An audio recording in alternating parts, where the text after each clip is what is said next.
Chester and the Tall Lady, a story of home and family, written by Marci Inden, illustrated by Susan Griffith. Once there was a little dog in Florida named Chester. He was white with brown spots and long floppy ears.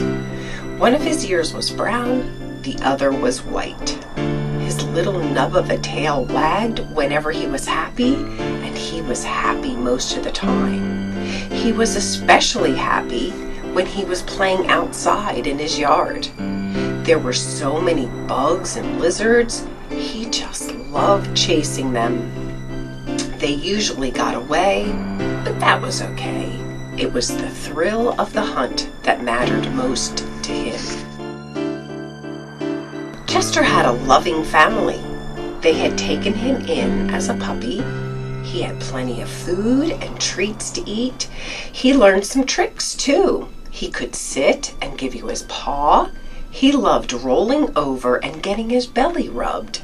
At night, he got to sleep all curled up in a warm, cozy bed. All in all, it was a great life. He didn't exactly remember when it began, but there came to be a lot of yelling in his home. Chester would hear crying when the yelling stopped. His belly rubs stopped too. Chester's little nub of a tail still wagged when he saw his family, but they didn't seem so happy to see him. Soon his little nub of a tail wasn't wagging at all. Then one day, his family took him for a ride in the car. Chester loved car rides. They took him to a place far, far away where there were a lot of other dogs that looked just like him.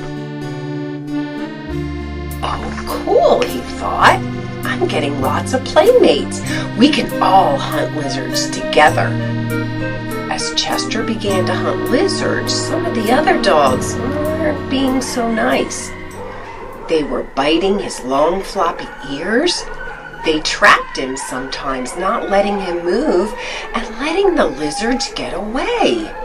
Chester screamed when this happened, but his family wasn't coming to save him. Where are they? He wondered. Then nightfall came. Chester was tired. He was really looking forward to sleeping in his warm, cozy bed. Where was his family? It was really getting hard to run away when the other dogs chased and bit him. He felt like he was crying all the time. He couldn't remember wagging his little nub of a tail all day. Thank goodness there was this nice lady who always broke up the fights. Then there was this really mean dog. He pinned Chester to the ground. He bit Chester all over. Chester cried as loud as he could. The nice lady heard him and came running. She picked Chester up, but Chester couldn't stop crying. The nice lady held him till he calmed down. When Chester stopped sobbing, she put him in a cage. Well, Chester thought, I guess this is better than being chased by all those mean dogs. But it sure is lonely, and where is my family? I sure do miss them. Chester spent all that night in the cage, and the next day too. He missed his family terribly. The nice lady gave him a big purple ball. It was good to have, but he wanted someone to rub his belly. Some people came to visit him. He just stared at them. He wanted his own family and warm, cozy bed. When are they coming back? He wondered. Each time he was returned to the cage, he cried. His once soft white hair was dirty and matted. Chester longed for his loving home.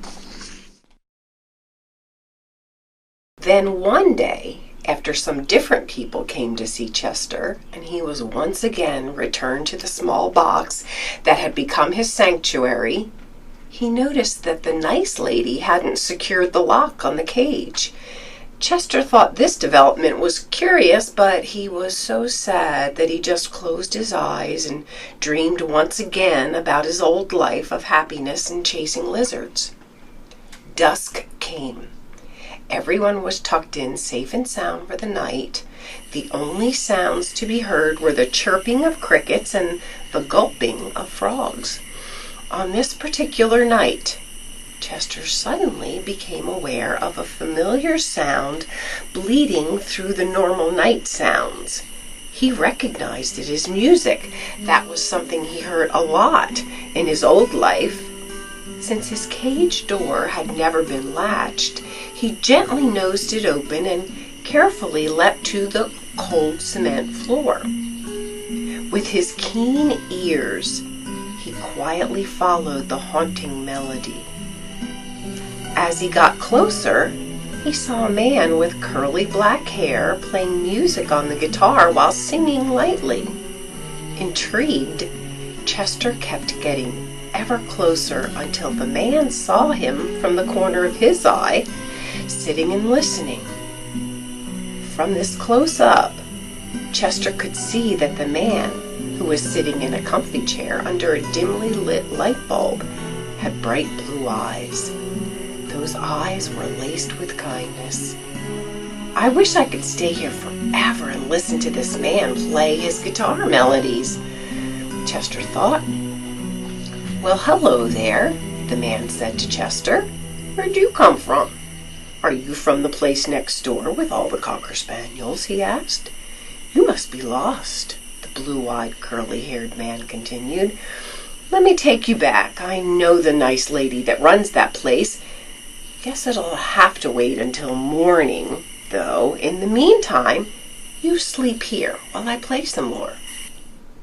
Chester woke to bright sunshine and a feeling of peace. His nub of a tail was wagging, which it hadn't done in a long time. Good morning, little guy, said the curly-haired, blue-eyed man. Time to go back.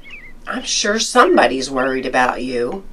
Oh, no, Chester thought, but the man skillfully picked him up and trudged with him back across the yard.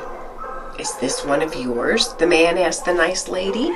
Sure is, she replied cheerfully. I was wondering where he'd gotten to. Thanks for returning him. Hope he was no bother. Oh, not at all, the man replied. He seemed lonely. He was enjoying my guitar playing. Didn't want him to miss the opportunity to find a good home, though. Great, spoke the nice lady. I just have a good feeling that someone's going to be coming in very soon who is going to be the perfect fit for this little cutie.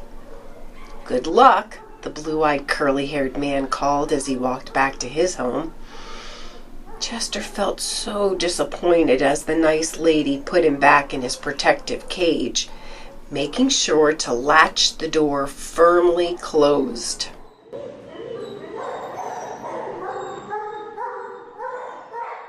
Then, one hot, sunny day, the nice lady let him out of his cage again. There was another tall lady standing with her. Chester wasn't exactly sure why, but he got really excited when he saw the tall lady. He ran around in a circle and jumped up on the tall lady. She didn't seem to mind that his feet were dirty and his fur was matted. She picked him up and said, I think I'll take this little one home. Chester heard the word home. His little nub of a tail that had been still for so long was wagging like crazy. He was going home.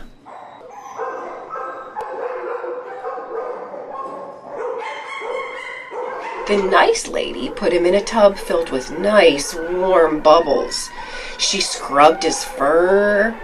He watched the dirty water go down the drain. When he was finished, his hair was shiny and the mats were gone.